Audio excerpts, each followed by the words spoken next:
नमस्कार, आप देख रहे हैं न्यूज वन इंडिया। मैं हूं आपके साथ राजेश कुमार। बुलेटिन की शुरुआत बड़ी खबर के साथ करेंगे। हरियाणा में नूह हिंसा के बाद मुस्लिमों के बाइकआउट के वीडियो का मुद्दा सुप्रीम कोर्ट पहुंच गया है। दिल्ली हाईकोर्ट की महिला वकील के फर्म ने गुरुवार को सुप्रीम कोर्ट के चीफ जस्टिस डीवाई चंद्रचूड़ को लेटर भेजा है, जिसमें सोशल मीडिया पर चल रहे मुस्लिमों के बाइकआउट के वीडियो और दूसरी सामग्री पर कार्रवाई की मांग की गई है। 101 महिला वकीलों के साइन वाले 3 पेज के लेटर में सुप्रीम कोर्ट के पुराने केसों के फैसलों का हवाला भी दिया गया है। उन्होंने नफरत भरे भाषण वाले वीडियो पर चिंता जाहिर करते हुए सुप्रीम कोर्ट से 3 मांगे की हैं, जिसमें हरियाणा सरकार को इन्हें रोकने के लिए कदम उठाने, भाषण के वीडियो पर रोक लगाने और इसके लिए जिम्मेदार लोगों पर कार्रवाई की मांग की गई है।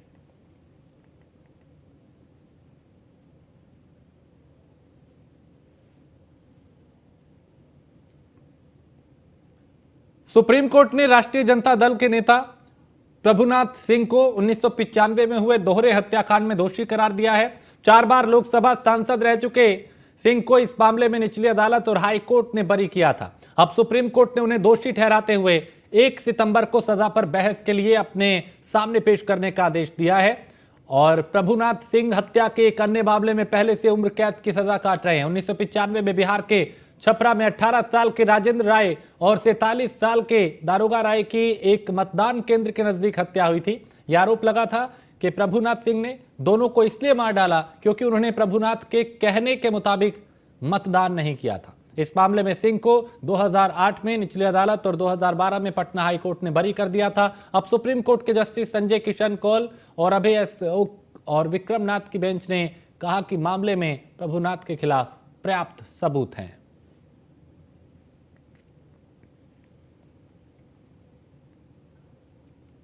महाराष्ट्र की एकनाथ शिंदे सरकार ने अहम फैसला लिया है, जिसमें राज्य के करोड़ों लोगों को सरकार 100 रुपए में राशन किट देगी। राशन किट में 1 किलो सूजी, 1 लीटर खाना पकाने का तेल, 1 किलो चने की दाल, 1 किलो चीनी होगी। दरअसल शिंदे कैबिनेट की शुक्रवार को कैबिनेट की बैठक हुई, जिसमें फैसला लिया गया।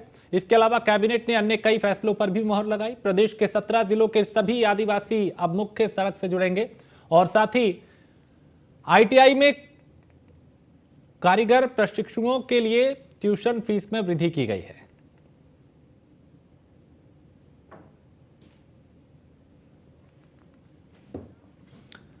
और सूबे के मुखिया नीतीश कुमार ने 15 अगस्त को सहरसा को नई सौगात देने की बात की है। नई सौगात के रूप में सरकारी मेडिकल कॉलेज की घोषणा की गई, जिसे लेकर जिले के महागठबंधन के नेताओं ने मुख्यमंत्री नीतीश कुमार के प्रति आभार यात्रा निकाली और यात्रा शहर के अंबेडकर चौक से होते हुए शंकर चौक तक पैदल मार्च समेत बाइक जुलूस निकालकर शंकर चौक पे नेताओं ने खुशी जाहिर की। साथ ही ढोल नगाड़ों के साथ यहां पे जो कार्यकर्ता थे वो उत्साहित नजर आए।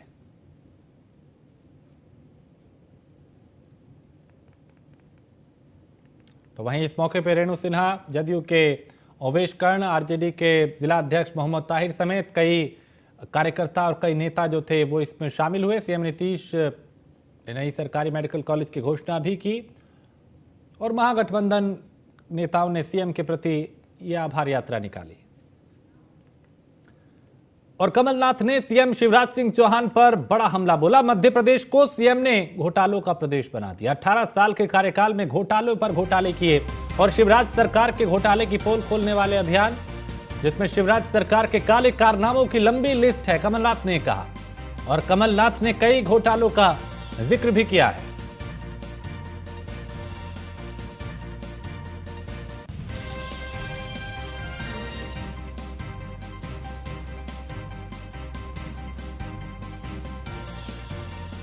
तो मध्य प्रदेश में सियासी पारा पूरी तरह से गर्म है। आरोप प्रत्यारोप का दौर जारी है। कमलनाथ ने यहां शिवराज सिंह चौहान को घेरा।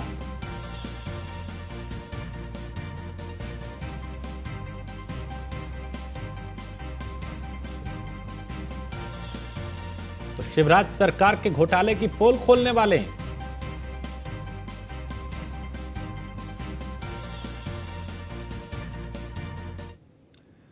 और गृह मंत्री अमित शाह ने पौधारोपण अभियान में 4 करोड़वां पौधा रोपकर एक नया इतिहास बनाया। सरकारी कार्यक्रम के बाद नोएडा से वापस दिल्ली जाते वक्त गृह मंत्री अमित शाह एक बड़ा राजनीतिक संदेश भी दे गए। वहां से वो निजी दौरे पे लंच करने नोएडा गौतम बुद्ध नगर के सांसद डॉक्टर महेश शर्मा के सेक्टर 15 स्थित आवास पर गए। उनके इस निजी 5 करोड़ वृक्षों को लगाएंगे, इनको संभालेंगे और गैप फिलिंग कर कर उनको अपने सर से बड़ा कर कर दुनिया को समर्पित करेंगे। जब कहा था तब काफी सारे लोगों को लगता था कि ये कैसे होगा, ये जोश में दिया गया लक्ष्य है, हो पाएगा नहीं हो पाएगा। मैं मंत्री था, मेरे सामने तो कोई नहीं बोलता था, मगर मेरे पीछे गुसुरपुट जरूर होती थी कि ये कैसे होगा, असंभव है। मगर आज मुझे भरोसा है कि दिसंबर तक 5 करोड़ क्रॉस हो जाएंगे। और ये संभव दिखने वाले काम को संभव करने का काम हमेशा की तरह सीएपीएफ के सभी जवानों ने किया है। सीएपीएफ के भाइयों बहनों ने, उनके परिवारजनों ने इसको एक चैलेंज के नाते लिया, कार्यक्रम को मन से लगाया, वृक्ष को अपना दोस्त माना और इसको ढंग से बड़ा करने के लिए अपने समय में से समय निकाला। और आज मुझे बहुत आनंद है कि 4 करोड़वा पौधा, वो भी पीपल का, मैंने लगाया है। और 4 करोड़ वृक्ष आज हरे भरे इस धरती को हरी भरी करने के लिए, हमारे योगदान के लिए हमेशा देश में हमें याद किया जाएगा। इस प्रकार का एक लेगेसी, नए प्रकार का लेगेसी आज सीएपीएफ ने छोड़ा है। मित्रों, इस वर्ष 1,50,00,000 पौधों का आरोपण करना है और 4 करोड़ पौधे हम लोग बो चुके हैं। मुझे पूरा भरोसा है कि 5 करोड़ का लक्ष्य हम बहुत जल्दी ही प्राप्त भी कर देंगे और आने वाले 2 समय में इसके अंदर जितनी भी गैप फिलिंग है उसको पूरी कर 5 करोड़ वृक्ष इस पृथ्वी पर हमारे योगदान के नाते खड़े करें। फतेहपुर में समाजवादी पार्टी का 2 दिवसीय प्रशिक्षण शिविर है और पहले दिन समाजवादी पार्टी के महासचिव शिवपाल यादव इसमें शामिल हुए। 2024 के लिए समाजवादी पार्टी पूरी तरह तैयार है, शिवपाल यादव ने कहा। और इस बार बीजेपी को इंडिया गठबंधन उखाड़ फेंकेगा। बीजेपी सरकार में भ्रष्टाचार से जनता पूरी तरह से त्रस्त है। ओम प्रकाश राजभर पर शिवपाल ने हमला बोला और बीजेपी जल्दी शपथ दिलाए नहीं तो राजभर समाजवादी पार्टी में आ जाएंगे।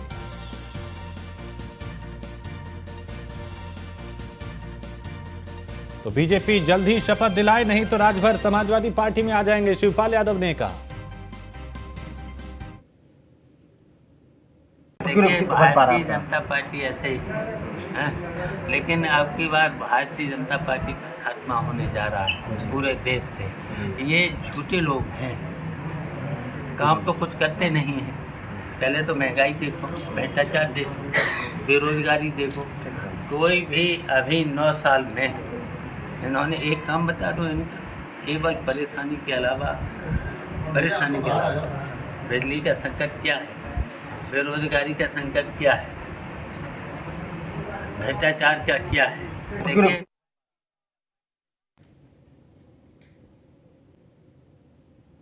और मिशन 80 के लिए बीजेपी फुल मोड में है। बीजेपी स्टेप बाय स्टेप अपनी चुनावी रणनीति को धार दे रही है। जाहिर है दिल्ली का रास्ता यूपी से होकर ही जाता है, इसलिए बीजेपी का शीर्ष प्रबंधन भी यूपी को लेकर कोई कोताही बरतने के मूड में नहीं है। और जून में महाजनसंपर्क अभियान के बाद अब बीजेपी ग्रामीण क्षेत्र के 11 करोड़ लोगों तक पहुंचने की तैयारी कर रही है। इसी सिलसिले में मेयर से लेकर पार्षदों और नगर पंचायत अध्यक्षों को ट्रेनिंग देने की प्लानिंग है। ये रिपोर्ट देखिए।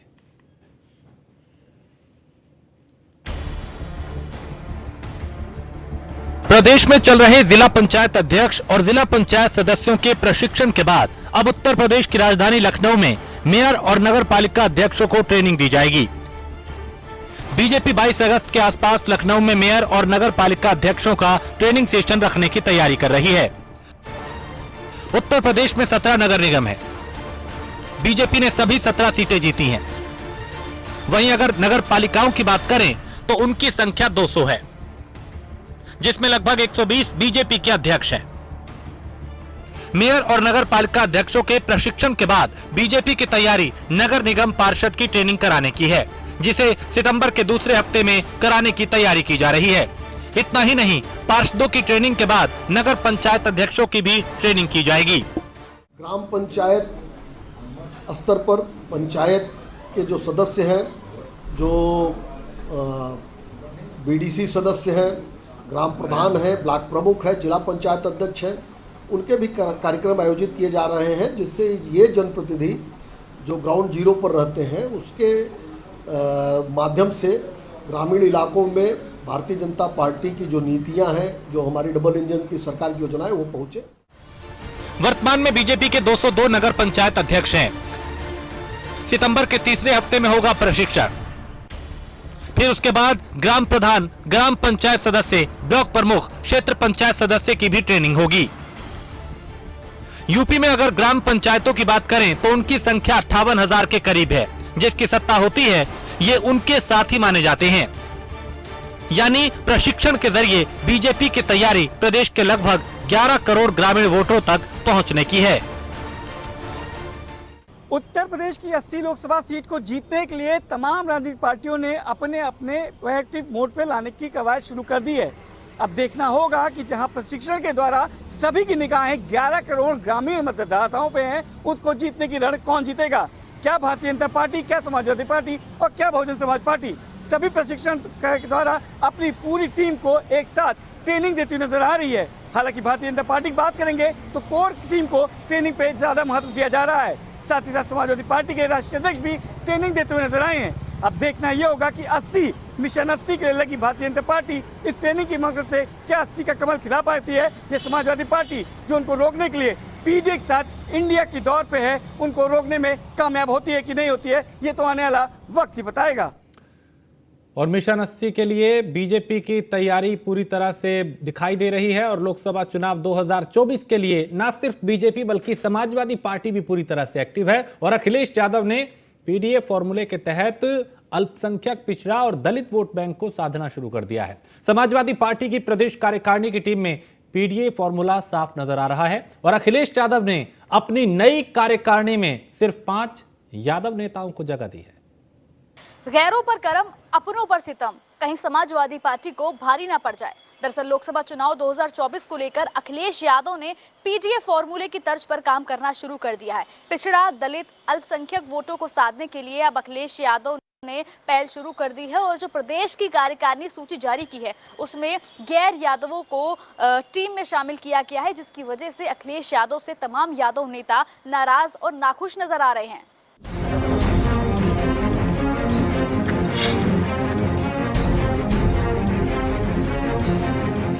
24 के लिए अखिलेश की तैयारी, अखिलेश का एक्सपेरिमेंट जारी। नए फॉर्मूले से सपा को मिलेगी विजय या फिर होगी अखिलेश की पराजय? सपा अध्यक्ष अखिलेश यादव हमेशा ही नए एक्सपेरिमेंट करने के लिए जाने जाते हैं।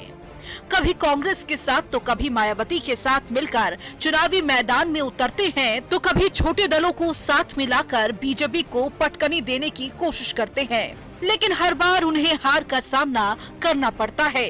लेकिन 2024 की लड़ाई में अखिलेश यादव नए तेवर और नए क्लेवर के साथ मैदान में उतरने की तैयारी कर रहे हैं। उन्होंने बीजेपी को मात देने के लिए एक नए फॉर्मूले को तैयार किया है, जिसके तहत वो चुनावी मैदान में उतरेंगे। अखिलेश यादव इस बार पिछड़ा, दलितों और अल्पसंख्यक वोटर को साधने में जुट गए हैं। उनकी पूरी कोशिश है कि गैर यादव वोटर को अपने पाले में लाया जाए। अगर अखिलेश यादव के प्लान को समझने की कोशिश की जाए, टीम में कुशवाहा, पटेल, लोधी, कुर्मी, शाक्य जैसी अति पिछड़ी जातियां शामिल हैं, तो वहीं इन टीमों में 2 ब्राह्मण, 5 ठाकुर, 12 मुस्लिम, 48 गैर यादव ओबीसी हैं। समाजवादी पार्टी ने अपने संगठन में निश्चय ही पीडीए को वरीयता दी है, लेकिन इसका ये बिल्कुल मतलब नहीं कि हमने किसी वर्ग, जाति के लोगों को पीडीए में स्थान समाजवादी पार्टी ने नहीं दिया है। पीडीए की वरीयता इसलिए है कि इस देश और प्रदेश में सबसे ज़्यादा संख्या पीडीए के लोगों की है। तो जाहिर सी बात है, अगर हम संगठन में अनुपातिक रूप से उनको उनका स्थान नहीं देंगे तो आने वाली सरकार में कैसे उनको स्थान मिलेगा। ये इस बात का संकेत है कि समाजवादी पार्टी ने पीडीए को वरीयता दी। समाजवादी पार्टी की नई प्रदेश कार्यकारिणी टीम में शिवपाल के सिर्फ 5 करीबियों को जगह मिली है, जिसमें शिवपाल यादव के करीबी आशीष चौबे को पहली बार प्रदेश सचिव बनाया गया है। एसपी सिंह कुशवाहा को भी प्रदेश सचिव बनाया गया। इसके अलावा राजीव शर्मा और कमलेश वर्मा को सदस्य बनाया गया है और अल्पसंख्यक वर्ग से इंजीनियर जावेद इकबाल खान को विशेष आमंत्रित सदस्य बनाया गया है। सपा के इस प्लान को लेकर कांग्रेस का कहना है कि ये सपा का आंतरिक मामला है। कांग्रेस हमेशा से चाहती है कि दलित और अल्पसंख्यकों को साथ में लेकर चलना चाहिए। समाजवादी पार्टी के संगठन का उनका ये आंतरिक मामला है, उसमें हमारी कोई टिप्पणी का मतलब नहीं बनता, लेकिन फिर भी सभी जाति धर्म वर्ग के लोग हर एक राजनीतिक दल में प्रतिनिधित्व पाएं। कांग्रेस पार्टी इसको लेकर विशेष महत्व और देती है। हम हमेशा सभी जाति धर्म के लोगों को स्थान देते हैं। हमारे उदयपुर चिंतन शिविर में भी इस बात का एक संकल्प लिया गया है कि 50% दलित, पिछड़े और जो ये 50 साल से कम उम्र के लोग हैं वो युवा रहेंगे। तो समाजवादी पार्टी का ये आंतरिक मामला है, उनको ये देखना चाहिए और संतुलन करना, जातीय संतुलन, धार्मिक संतुलन करना हमारी नैतिक जिम्मेदारी है। लिहाजा 2024 के इस गुणा गणित में कौन पास होगा और कौन फेल होगा ये तो जनता तय करेगी। लेकिन जिस तरह से सपा अपनी रणनीति को बना रही है, उससे बीजेपी के सामने चुनौती तो जरूर होगी। समाजवादी पार्टी हमेशा से ही अपने एक्सपेरिमेंट्स के लिए जानी जाती रही है। पिछले कई चुनाव में अखिलेश यादव ने कई एक्सपेरिमेंट किए और इस बार लोकसभा चुनाव 2024 में पीडीए फॉर्मूले की तर्ज पर एक्सपेरिमेंट किया जा रहा है और नई कार्यकारिणी में गैर जो यादव हैं उनको जगह मिली है। हर वर्ग को साधा है, खास करके जो ओबीसी कैटेगरी के जो नेता हैं उनको जगह मिली है। कहीं ना कहीं उम्मीद थी कि शिवपाल यादव के जो करीबी है उनको जगह मिलेगी। तो आपको बता दें, सिर्फ शिवपाल के 5 करीबियों को नई प्रदेश कार्यकारिणी में जगह दी गई है। अब ये नया फॉर्मूला लोकसभा चुनाव 2024 में कितना कामयाब सिद्ध होगा ये तो देखने वाली बात होगी। कैमरा पर्सन वीरेन के साथ स्कंदिता मिश्रा, न्यूज़ 1 इंडिया, लखनऊ।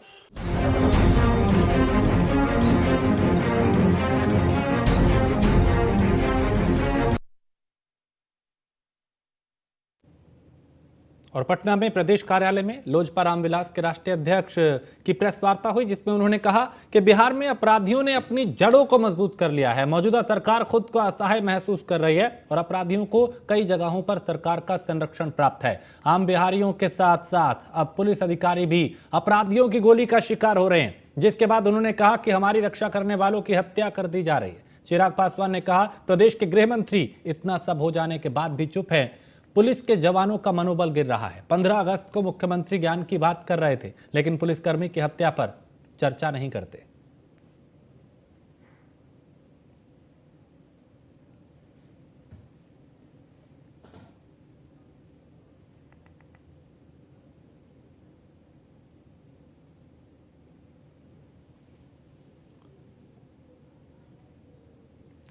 तो नीतीश कुमार जनादेश का अपमान करते हैं, चिराग पासवान ने ये कहा।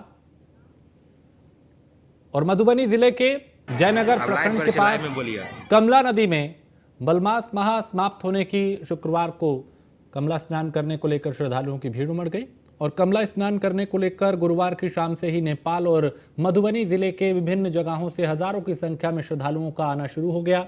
मिथिलांचल इलाके से आने वाली सभी रेलगाड़ियां नेपाली रेल कमला स्नान करने वाले श्रद्धालुओं से खचाखच भरी हुई दिखाई दी और बड़ी संख्या में श्रद्धालु यहां पे पहुंचे जिन्होंने स्नान किया।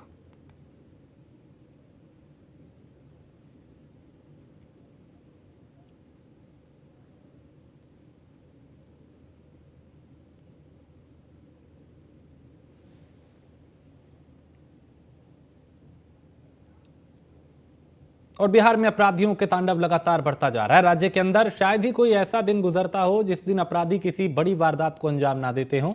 राज्य में आम हो या खास, हर कोई डर के साए में जीने को मजबूर है। इसी कड़ी में अब एक मामला अररिया से निकलकर सामने आया, जहां बेखौफ बदमाशों ने पत्रकार को गोली मार दी। दरअसल रानीगंज में बेखौफ बदमाशों ने एक अखबार के पत्रकार की गोली मारकर हत्या कर दी। वारदात शुक्रवार सुबह की है, जहां बदमाश बाइक पर सवार होकर आए और पत्रकार के घर में घुसकर इस वारदात को अंजाम दे दिया। गोली लगने से पत्रकार विमल कुमार की मौके पर ही मौत हो गई। इस वारदात के बाद इलाके में दहशत है और पुलिस अब मौके पर पहुंच के बदमाशों की तलाश कर रही है, लेकिन इस वारदात ने सुरक्षा व्यवस्था पर भी कई सवाल उठा दिए। और इसी के साथ इस बुलेटिन में फिलहाल इतना ही। आप बने रहिए न्यूज़ वन इंडिया के साथ।